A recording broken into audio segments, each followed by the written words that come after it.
Hi, everybody. This is Elisa from FLO Living, and I'm joined today with Diane from California, who has a pretty exciting story to share about her experience with FLO Living and Woman Code. And so, Diane, tell us about your pretty remarkable journey. You're on it right now, so I think it's great to share. This is when this first happened, I was 41 years old, and my husband and I were talking about having kids, and he said, "Well, maybe you should go get your levels tested and go to the gynecologist and see what's happening with you." And I said, "Well, I don't have to get anything tested because my grandmother had my uncle when she was 46, so I'm sure my eggs are great, everything's fine. I've been totally normal my whole life when it comes to my cycle, no problem." So I walk into my gynecologist's office, and she asked me why I'm there, and I tell her why, and she's like, "Well, I know your age, I know the statistics, so I pretty much can tell already what your levels are going to be." And I said, "Well, how can you know that? Because I have a little bit of hubris when it comes to how well I eat, because I thought I was already eating pretty well, and I was like, "What are you talking about? Of course I have perfect levels and everything's fine. I'm here to check everything out." And she's like, "Oh, okay." So we get the levels back a week later, and she said, "Just as I presumed, you have a follicular stimulating hormone of 15, which is not horrible, but it means that your ovaries are barely really producing really good eggs, and you probably have a 5 to 8% chance of conceiving naturally." And all of this was coming at me like I didn't know anything. I didn't even know what an FSH level was. And she's giving this information, and it was all very heavy and all very curt and very scientific and very much like, "Oh, well, it's probably not going to happen for you." And she didn't say those words, but she said, "Well, 5 to 8% chance is right. Small." which is pretty small. Yeah. And then, immediately gave me the name and number to the local IVF guy and said, "You should call him." And I couldn't even get a word in. It wasn't like, I wanted to say, but we're not even trying. I'm just trying to see, because I was so bombarded with this news. I didn't know. I already felt like, what are you talking about? I've overcome, many will discuss, I had horrible acne in my 30s and figured that on my own as well. But anyway, back to this. I said, okay, fine. I took the information, and then I did some research and called her back, and then asked her again. I said, "Well, can I change the levels? Can I change this FSH?" And she said, "No, your FSH is your FSH. It cannot be changed." And I said, "Huh." Don't you love that? I love that.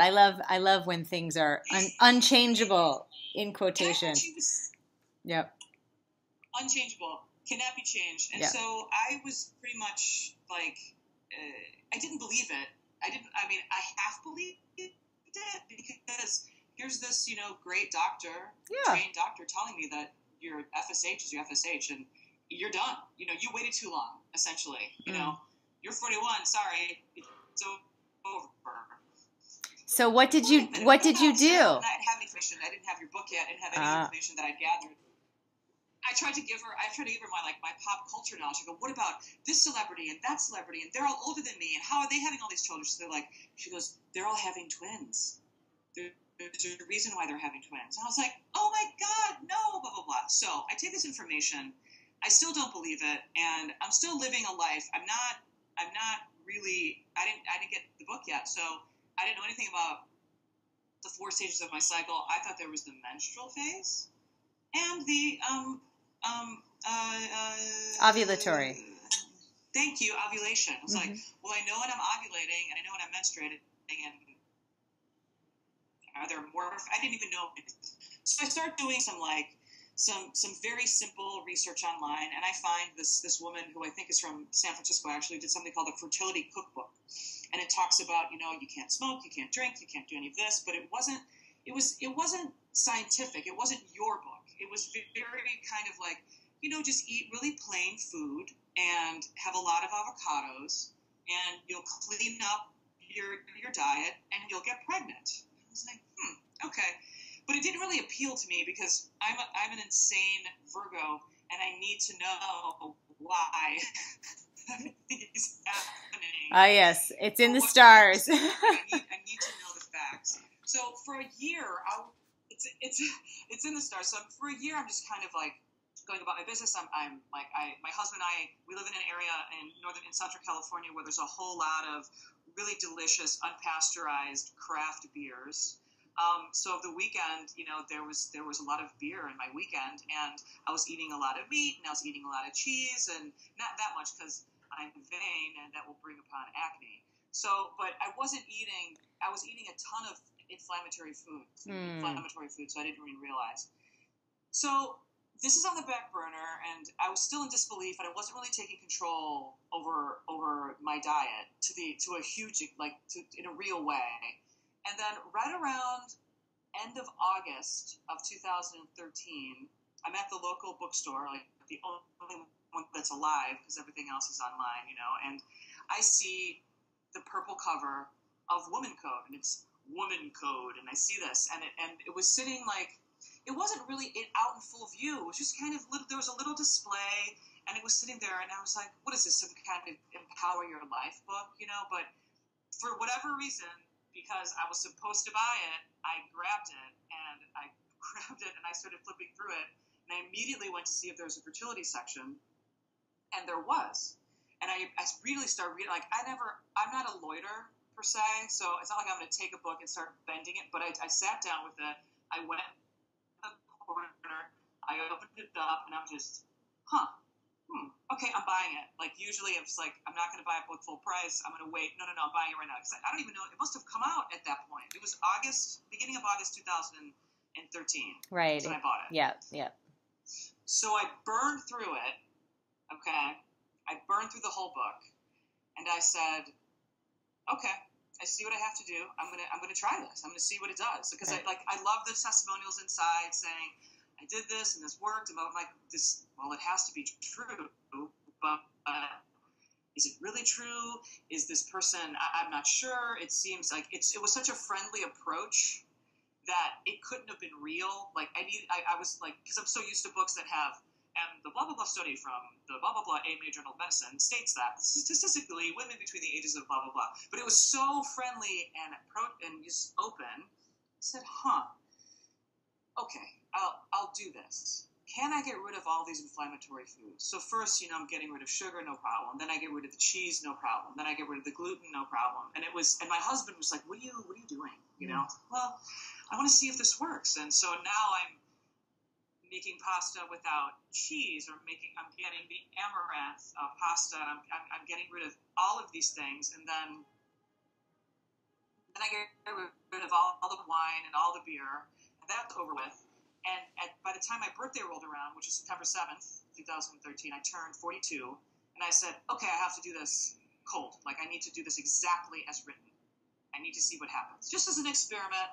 I'll do it for 90 days. I love the experimental attitude, because as long as you approach it with that mindset, that's really when the magic happens. So you have the protocol in your hands, you put it into action, and then what happens with your lab results, with your body? Tell us you go through the process, which we'll describe in a minute, but like, what happened? Okay. So I do the 30 days. I go back to the same gynecologist, because it's the only one that I have this HMO where I work. And I said, well, I don't want a gynecologist. I want her, because she has a bunch of midwives as well. And I said, I want a midwife right now. So I get this fantastic midwife, and I tell her, I'm in here to get my levels checked. She's like, no, now it's a year later, so I don't want you to get your hopes up, because and I understand where she's coming from. Right. They have people all the time that are hopeful and do nothing, or don't know what to do, and end up, having an FSH of 20, 25, and nothing, there's nothing they can do but go get IVF, because they don't know what to do. So I said, I've been doing this diet very specifically for my cycle, and she had never heard of anything like this before. She's like, tell me more. I said, well, apparently we need to eat specific foods in the specific cycle of every phase of our menstrual cycle, plus getting rid of everything that's inflammatory, and then adding the boosting fertility foods. And she's like, what are you talking about? And I said, well, I've been doing this for about 90 days, and I want to get my levels checked. She's like, okay. And it was like 3 days after my period, so it was okay. Like, it was either 2 or 3 days after my period, so it was okay to take the blood. She's like, let's take it now. All right. She takes my blood. She calls me 2 days later, and usually she'd email, but she calls me, and she goes, you need to hear this. And I said, what? And she goes, it looks like I'm looking at the results of a completely different person. I said, well, what do you mean? And she's like, well, your FSH is 7.5.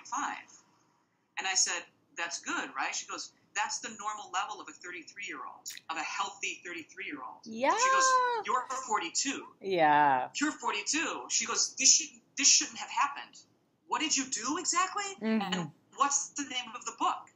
So all of a sudden she's writing down the book, and she's giving it to everyone who's coming in her office that's having issues. She's like, who wrote this book, and what did it come from, and where did it come from, and what's the history behind it, and I have to I think I'm in the clear. So I have to ask if you might, for those of us like totally entrenched in this story now, for you to just maybe stand up and show us the results of the 7.5 FSH level, 43-year-old, hot, pregnant mama. Yeah. And this is what happens. This is what happens. The good old-fashioned way at home with your husband, right? I love that. It happens naturally. So it wasn't completely. It wasn't completely like full easy sailing, because at this point now I'm arrogant. Okay, so I'm calling all of my friends, going, "You are not going to believe this," because I have the results right here, photocopies right here, saying 15 and then saying 7.5. I was like, this. I have the results. It totally works. I called my friends who were having issues, and I said, buy this book right now and just do it. Oh, but it's so hard. It's so difficult. And I was like, look, either you want it or you don't. Well, actually, a question I have for you is, how did you find, what did you find difficult at first, and how did you overcome that? Sort of how did you make the food and lifestyle changes workable for you? Any tips that you might want to share for women who want to make the protocol fit into their busy lives? Like anything, it's working, because 4 days into the initial cleanse of the mung bean business, which is not my favorite, but who cares? I do the mung bean cleanse. Within 4 days, I felt significantly lighter, significantly less, all the chatty, my brain was calming down. I felt, it was like after I've done a juice cleanse, because I've done a lot of juice cleanses in the past. And it was immediate. I knew I was doing something right. And then the best part was I knew when I was ovulating. It was clear that I was ovulating. Whereas before, it was like, I think I'm ovulating. Right. We lay out for you how you should look for that and how to track that. It's great. I mean, I think it's so valuable, right, to know exactly what's going on with your body and how to work with it and how to use food to make it do what you want. I mean, what's so exciting about your story, Diane, is that you're absolutely right. In today's culture, we have this belief that women past a certain age can no longer conceive naturally or at all, even with medical intervention. And the fact of the matter is, the reason why that's becoming more of an epidemic is because women are eating and living in a way that's causing them to age prematurely from a hormonal standpoint, which was happening to you based on the blood values of FSH. That's a great indicator of, let's say, ovarian age, right? So you had the ovaries of someone a little bit older than your biological age, and then within 90 days, that's just 3 months of doing the protocol, you were able to decrease your biological age by a decade. And it wasn't that big of a deal. I mean, and that's the exciting news, because we're going about thinking about fertility, I think, all wrong. We're saying, okay, what do I have to take? What procedure do I have to do to get pregnant?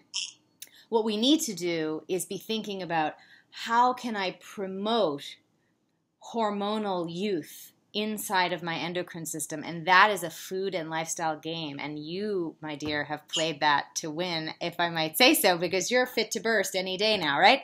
So,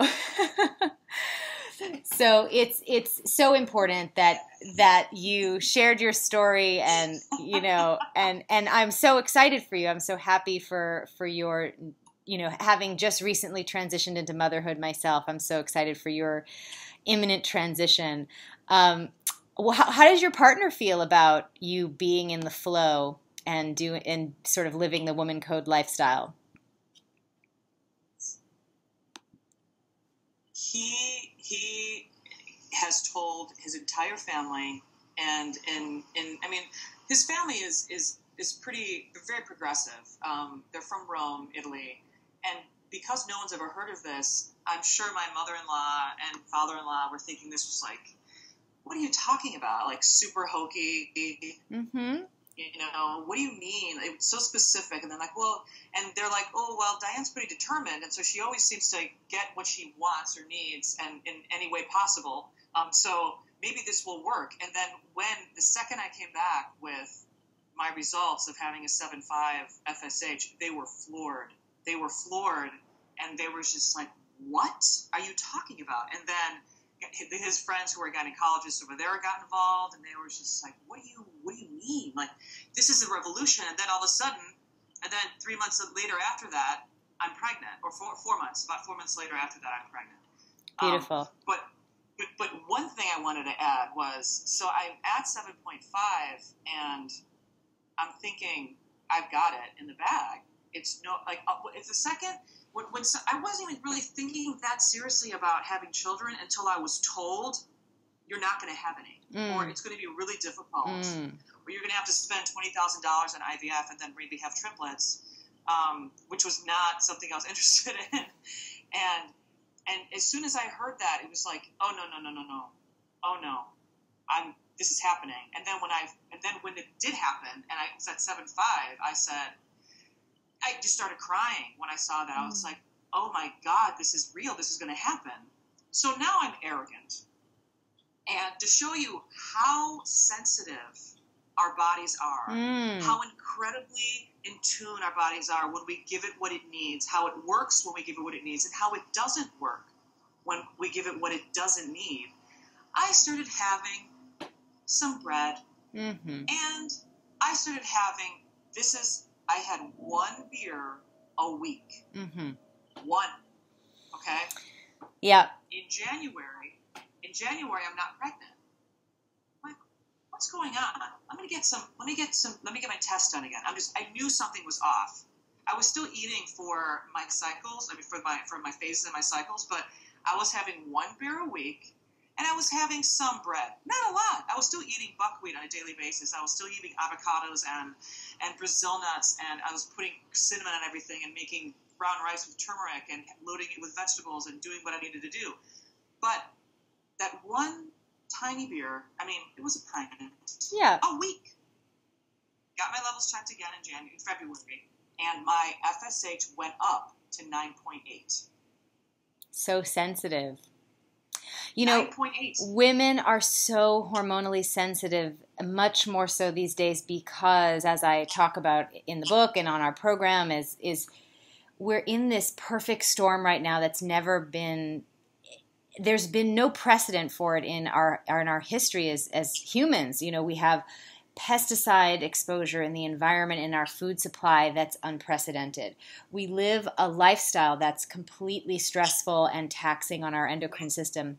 And we're delaying motherhood for a lot longer. So this trifecta of situations sort of really leave us very vulnerable for frustrations with our fertility, and not just fertility, but other menstrual issues and hormonal issues and low sex drive. And you also just don't feel good when your hormones are off, right? I'm sure your experience was you kind of felt sluggish and you didn't even realize it, and then you start feeling good and you're like, oh my God, I feel younger, I feel better. And so it's great that you had that experience of experimenting and the experiment going poorly, because I bet it got your butt right back in gear. I was right back in gear, and then 2 months later I was pregnant. Bingo. Like, I was right back in gear. And what I did notice while it was like the initial 3 months of being on the protocol, like I really have issues with like when it's right before to get my period, the depression hits or the rage hits. It was like, if you even cut me off, I will assault you. Verbally. So you had some serious PMS prior to. Oh, beyond. There was even a point prior to. There's even a point where like you get so depressed, and I was just thinking. I mean, not that I had a plan to off myself at all, but like you get it's such a dark place going, and I was still in denial that it was even premenstrual, but it absolutely was going. Would it be so horrible if I just disappeared? Would it be so bad? I mean, and I didn't have a plan. I wasn't depressed. It was a moment. It was like maybe 2 hours. Yeah, and then I would eat something and I'd feel better, but I knew I needed help. And the second I got on the protocol, the second I did the monthly cleanse and started eating from cycle, my PS disappeared, gone. No more cramping. No more, my breasts were no longer enlarged and sore. I didn't feel heavy anymore. I didn't have any bloating when I had my period. It wasn't like I was 16 again. I mean, I'm having my period, and it's like, oh, I have my period, no problem. Let me get a tampon, don't worry. Not like, oh no, I need a hot water bottle, and I want to cry all the time. It was over. It was a normal, like, oh, I have my period. Okay, no problem. Let's go. Let's continue. I love that's so. It felt so good. It's so important that you share that because you and I, I'm 37, you're 43. We're technically in perimenopause because perimenopause begins at 35.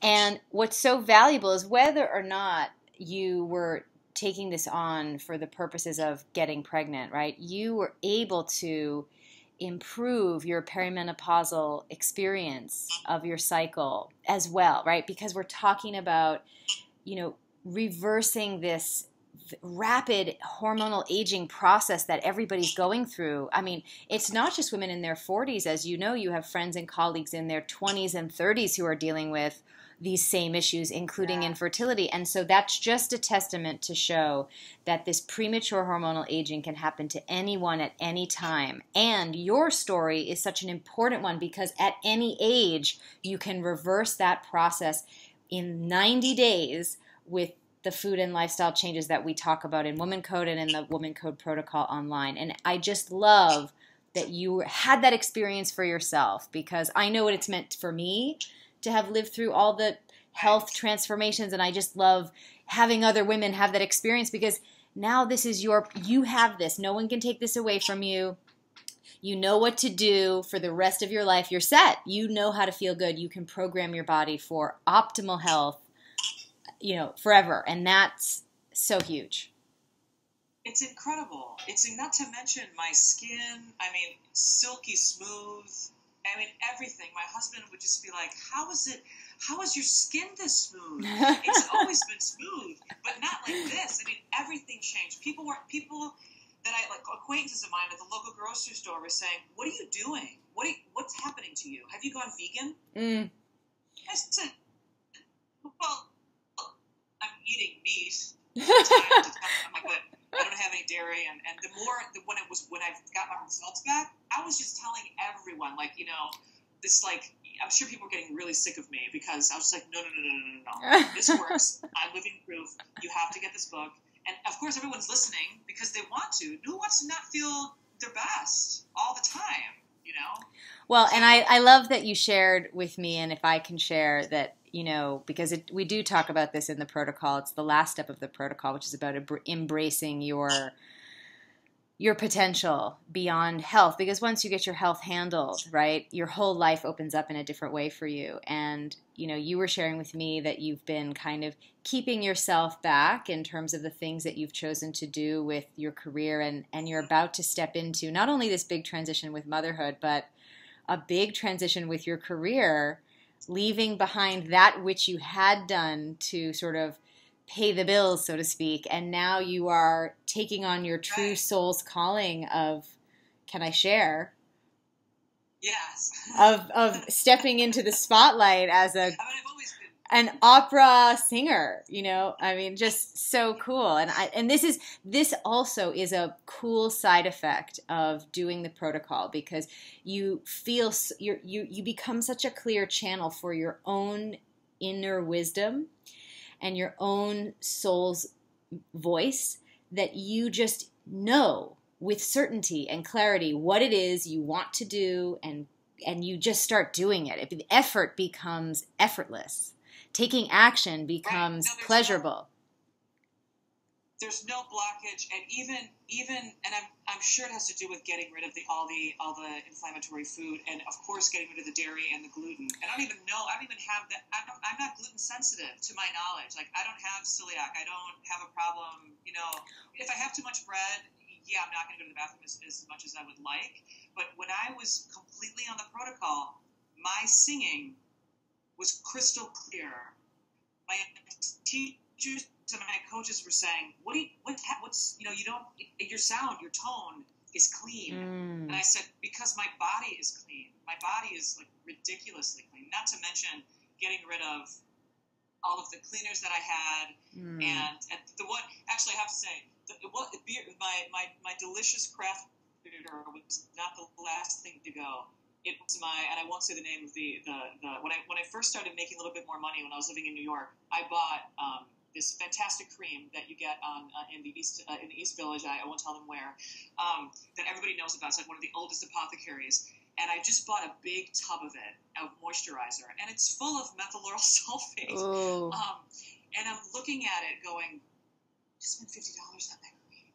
I can't throw it away, but I know I have to. And then I was like, I'll just give it away. And I was thinking, I'm not going to give this away to someone because I know what it's going to do. Yeah, I don't know yeah, that's not a good re-gift. No. And I don't know, you know, how bad an endocrine disruptor it can be. This like wonderful cream that I've always used, you know, towards the end of my time in New York, that I love and other people love, and great, but I was just like, I cannot use it. So getting rid of.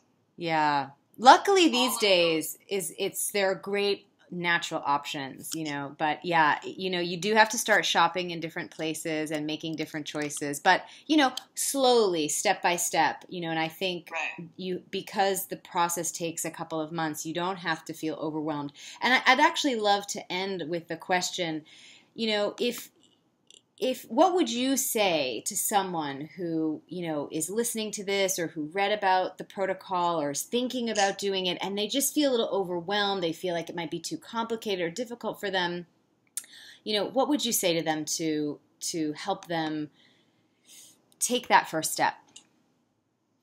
Just take tiny, tiny bites, because we can do anything. We can do anything as women, and I feel like Norma Ray. I have a baby book right now that is 800 pages long, and I'm looking at it going, oh my God, am I going to get this done before I give birth? I don't know, but I read the first 100 pages, so maybe I'll read another 100, and by the time you're done, you get it done. You know, if you look at the whole protocol and go, I can't do this, but you can. First, look at your inflammatories and get rid of them. One by one by one. I have friends who say, oh, but cheese, it's my favorite, blah, blah, blah, blah, blah. I said, look, slowly cut it out, because you know the results. I am the proof of the results. We're all vain. We're women. What did Valentino say? The women, they just want to be beautiful. So get rid of the cheese.